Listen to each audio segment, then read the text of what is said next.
The others will go in there. All they'll do is maybe reduce the premium.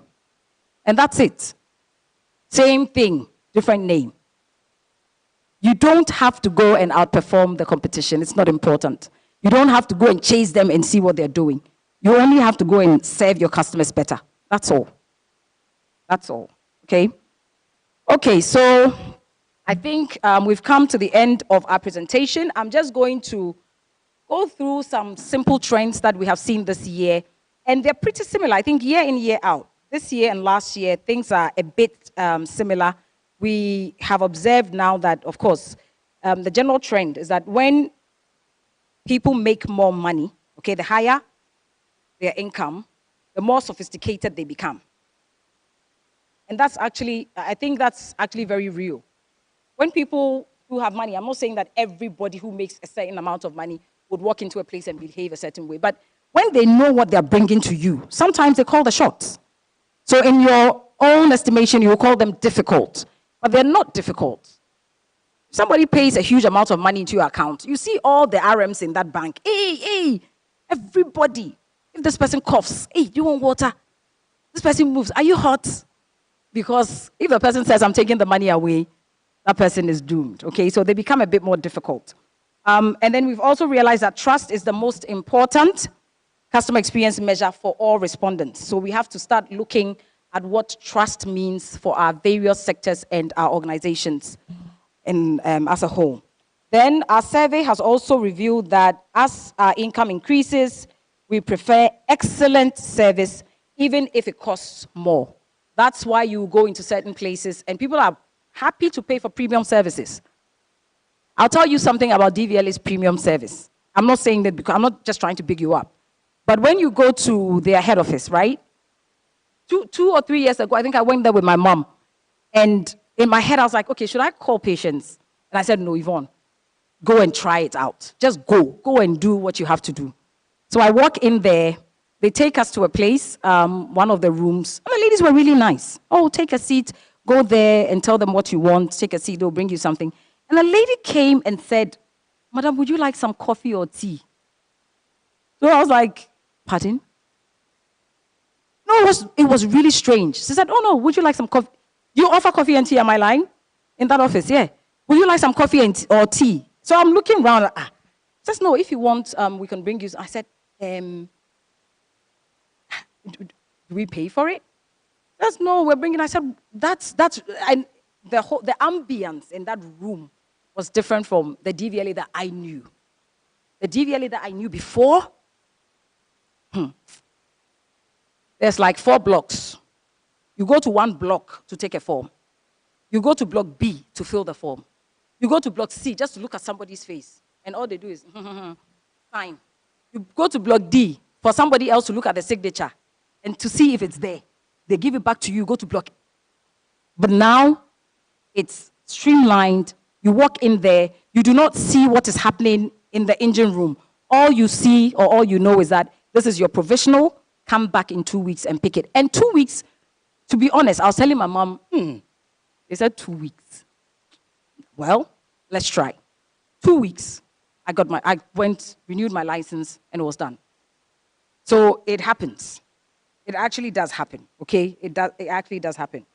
I want us to quickly also look at, how the people who pay the most in your organizations can benefit from enhanced service. Of us just lump everything. It doesn't mean that you're discriminating, because I know you're wondering if we're going to now separate. Did you mention that, Glyco? You mentioned it, that could be discrimination. Oh, okay. I thought she said, And you could easily feel that giving some people, I'm not saying give them preferential services. I'm saying give them premium services. So this is what it looks like. If the person walks into the bank, excuse me, because they're a premium customer, they already know where they're supposed to be going. So they're not going to stand in the queue and then have somebody come and say, hey, Mr. Sewaba, please leave the queue. No, because that's discrimination. I'm talking about you providing premium services for those that are bringing you the big money. And a lot of us are not looking at that. Sometimes you don't have to do much. It's just being able to even call these people on their birthdays, not sending out a blast. Sometimes you see a blast on your birthday and you know this is meant for a man. It's because the interaction is not personalized. They're sending bulk for everybody whose birthday falls on that same day. But an organization who cares knows that no, today you're 60, and turning 60 is definitely a milestone age. So they're not going to send you a blast. They're going to call you and say, we want to spend just 5 minutes with you on the phone. And look, the team wants to sing happy birthday to you. It would amaze you how the person on the other side will say, wait. Hey, let me put it on speaker. Come and listen. And that thing, they would record it. They'll be so happy. They'll put it on their socials. That you see how important I am. They called me, and for just 5 minutes, they sang happy birthday to me. So I want us to start looking at that. It doesn't take too much money. I know we say that you use money to pull money, but in this case, it's not really about the money. It's about having the right strategies, the littlest things. Have a little room for people who just want to come and converse. There are older people who will come in and they want to sit and talk to people. Get somebody who will just sit there and be talking to them. It would amaze you how the perception of that person will change when it comes to your brand. So I want us to pay a bit more attention to that. You have another GE? Another GE. This N actually. So GN 541017. It's a Renault. It's a Renault which is gray or silver or something close to it. I've not seen it with my eyes, but okay, that's what I was told. So GN 541017. Okay, you found it. Yeah. All right, thank you. So again, one of the things we found out is that the transportation, which is the ride-hailing, e-commerce, and the telcos are still the most digitized sectors in the 2025 survey, obviously because they run solely on those platforms. Then interactions involving mobile apps appear to be on the rise. However, most respondents preferred doing business in person. Can you imagine? All the apps and all the Abena and the Teddy and the Kofis, so people are actually saying, we don't like it. We would rather wake up and on our way to work, walk into a branch. But here we are with a lot of organizations just letting go of their brick and mortar. And they're moving straight into click and order because to them it's easier, it's cheaper. But I'm telling you, it's costing you more. Because if I'm talking to your chatbot, and these chatbots will come, hello, I'm Sandra. How can I help you? And you see, that chatbot or whatever is not even human. But they want to tell me, behave as if they are human. Why don't you say, hello, I'm chatbot? You come and say, hello, I'm Sandra. And then I start communicating with you as a Sandra. And then they'll tell you, this is, I've had one saying, this is beyond what I can do. And I said, hey. So you can't run the organization and just jump onto anything technology, but not have the technology run correctly. You don't have to have a chatbot on your website. I'm telling you this today. There's no need to have chatbots on your websites. Rather, give a number and say, look, call me directly and talk to me. Because that whole chatbot thing is wasting time. Customer is not happy. They don't get the answer. You're spending so much money to keep that thing going. And the customer is never satisfied. So we need to start paying a bit more attention. So it's not the fact that you have all these mobile apps. It is the satisfaction and the experience the customer walks away with. Again, the petroleum and retail malls have the highest concentration of traditional channels of interaction. Of course, if you have to buy petrol, you would have to literally drive there, get the pump, and then it's in your car. If you want to go to Melcom, apart from using their online shop, you physically have to go there. Okay, so obviously, those people would like to go and then get these particular products or services. There were a few things that I think we saw. So let's do a few predictions before we go. So definitely with digital transformation, we're going to have an increase of reliance on technology, especially for those that are 40 and below, okay? So you are going to have your AI-driven chatbots, the self-service platforms, and also mobile applications. That's a CX prediction that's already coming true. I don't even think it's a prediction anymore. It's just going to double, okay? Then, of course, we're going to have personalization. So customers want you to tailor the experience that they get to them, to what they want, okay, on their individual preferences. So this is where collecting data becomes important. Because how do you give me what I want if you don't know what I want? So that's why you have to collect data or pay attention and observe what the customer is doing. Maybe they come in every Thursday and they've done that consistently for the last 2 years. What does that mean? Right? So we can personalize the interaction. Then omni-channel support. So we are going to have a lot of organizations, and you're seeing it now. They have their WhatsApp, they have their the app, they have somehow they're on Facebook, they have all the other supports, and they want to provide, but are you? Okay, the prediction is that most organizations will want to provide seamless customer service across the multiple channels. But I can tell you confidently that most organizations are not. It's either they have one particular channel doing very well, and then the others don't work at all. Again, customers are going to gravitate towards a more experience-focused interaction. So people are going to be more interested in the experience, how they feel, the memory, okay, the reputation, the perception they're building, as opposed to this place looks good. So it's just like what I say all the time. As an organization, make sure that you're making your organization a home and not a house. Houses are beautiful, but they might have cracks. But homes are warm. Homes are warm. So make your organization a home and not a house. Again, proactive customer engagement, customer needs and issues, you would have to anticipate them before they happen. So brands have to be proactive. You know very well that in December, we have an influx of people from different countries, and that affects your system. What should you do? Employ more people? Or put the information out there? This is what usually happens in December. So please, in the mornings, our systems are a bit more free, so some of you can try, give information. But a lot of us wait for things to happen, and then we're constantly, should have told you this. That's a typical Ghanaian mantra. We should have. Oh, Nanka, I was going to. Oh, didn't you send the email?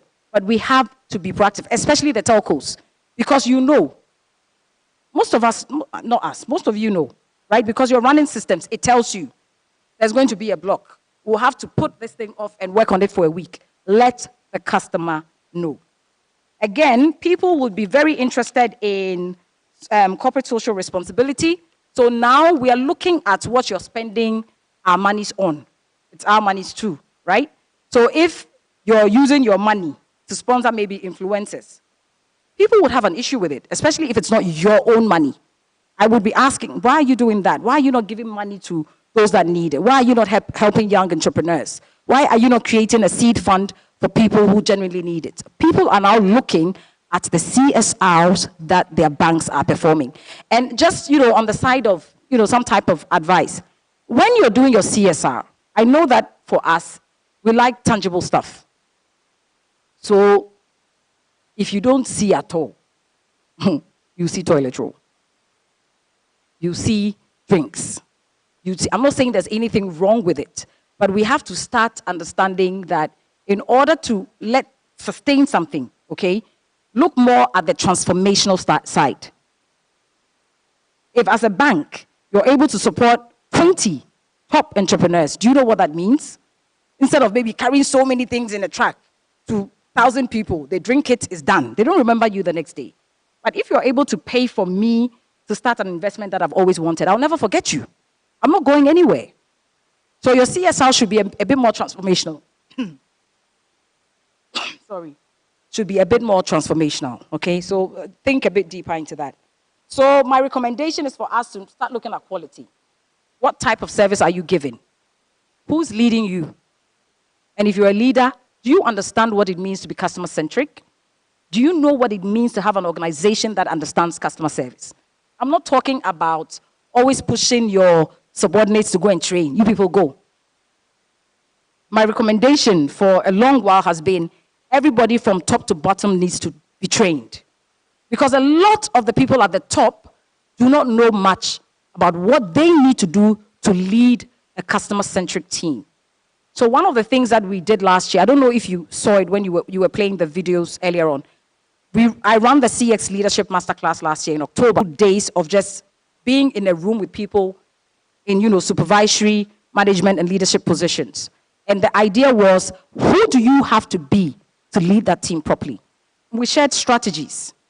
Okay, we looked at practical steps. How do you lead people? How do you go and draw up your strategy for the next year?